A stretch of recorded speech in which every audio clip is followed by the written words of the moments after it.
In this video, we'll walk through filling out the rest of our pages in order to create a fully functional site prototype. We have a lot of things wired together so far, and all that really remains is to fill in the rest of the content on some of these pages. Let's start with the About page.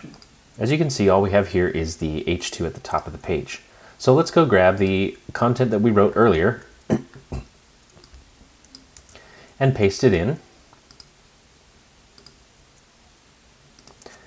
And then make sure that we use the appropriate block level content to mark this up. In this case, I just have one paragraph, so that's all that I need here. Now, if you have multiple paragraphs or other content, of course, feel free to edit as needed.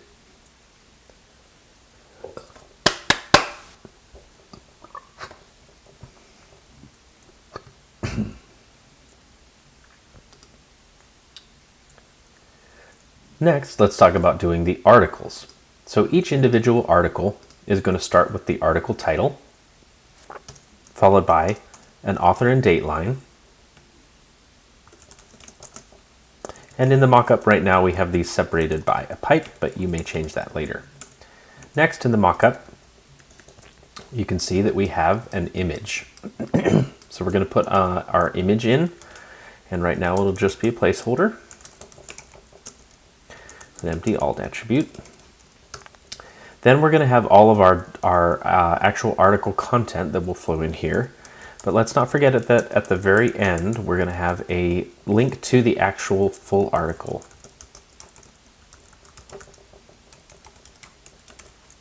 Okay, so now we just need to go in and fill in the details for each of these depending on our actual article. So let's do one example. Here we have the remote work is here to stay article. And it is written by Maria on November 14th, 2017. And the article is going to go out, or the image is going to go out to images, and it's going to be cover Dockyard Remote Work Kit. Okay. Now, since we have actually put some content in here, actually we should fill in the actual detail content. So I'm going to go here and grab all of this stuff down to the read more link and paste it in. Now I just need to add the appropriate block level markup. Now remember that even though you may have followed along with me and made these this one is an H1 and this is an H2. In the context of our markup, that title became an H2, so this would be an H3. These would all be paragraphs.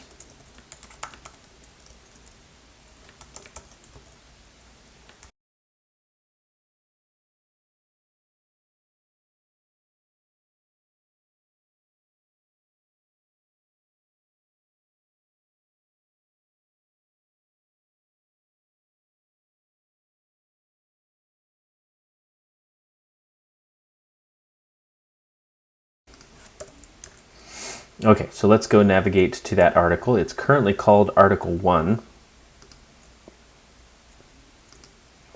So the names do not match up yet, but there is our article and it's looking very nice. So the last step here is just to update the names of this article. So we placed this all in Article 1, but it's actually my article that is the Dockyard Remote Work. So I'm going to actually use the same name as the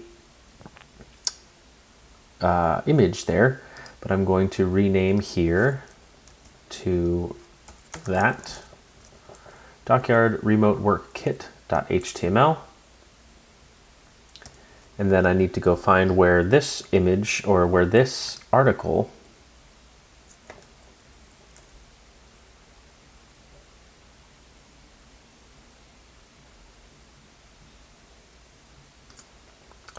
wherever this article is referenced on the main article page and on the home page. So wherever Article 1, oh no, it wasn't necessarily Article 1. It is wherever we have the Dockyard Remote Kit. So it looks like it was Article 2. So Article 2, changes to be that. And we'll go do the same thing out on the home page,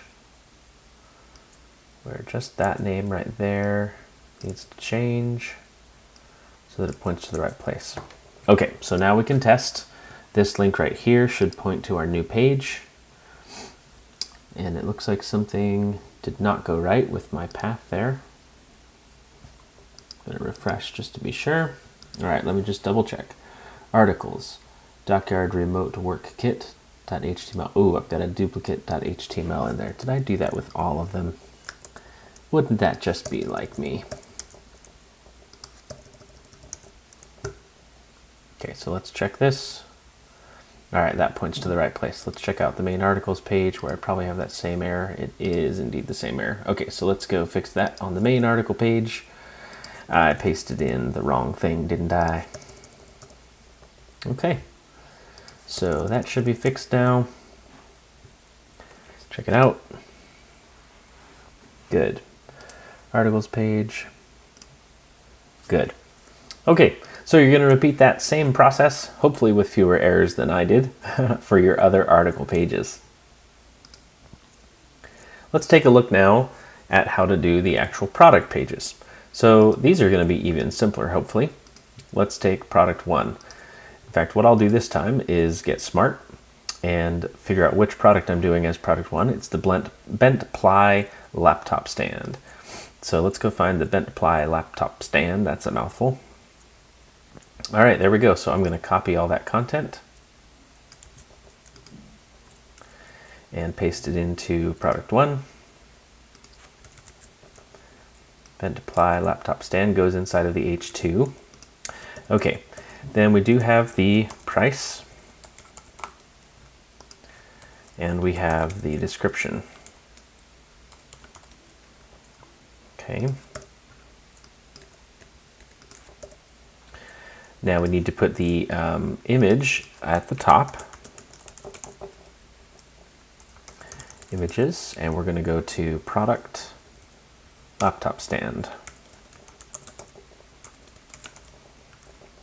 And at the end, we need a hyperlink pointing to the actual product, which we'll go find in just a second, with a buy now link. Okay, so we're going to go find that path. I can click here and grab that copy link. Handy little feature of Google Docs. Paste that in. Okay, I may have neglected to do that at the bottom of the article page, so let's just go check that we do that. Yep, so I did not put that in, and you'll want to make sure to go through and do the same thing for yours. So the remote work is here to stay. Copy the link, paste it there. Okay. That formatting gets a little bit funny sometimes, but you don't need to worry terribly about it.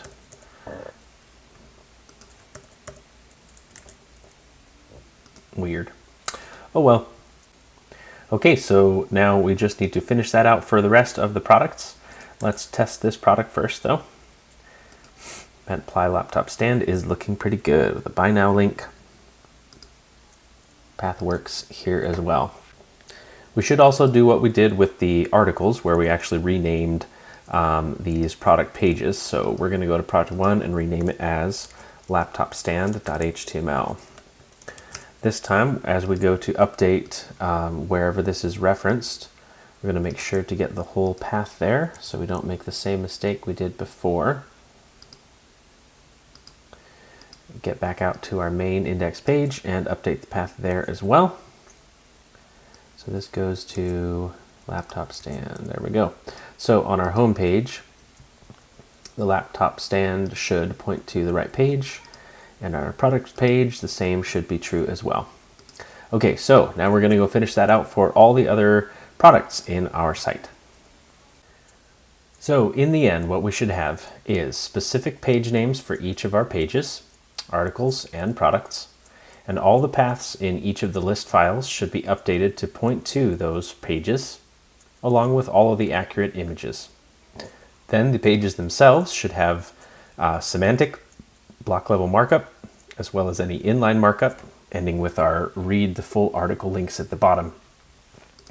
Last of all, to test this, again, I recommend that we pop this out into a new window and click through each page looking for any bugs to see if there's anything else that we need to fine tune. In the end, we should have a fully navigable site that may be a little bit boring to look at, but otherwise is actually a functional site.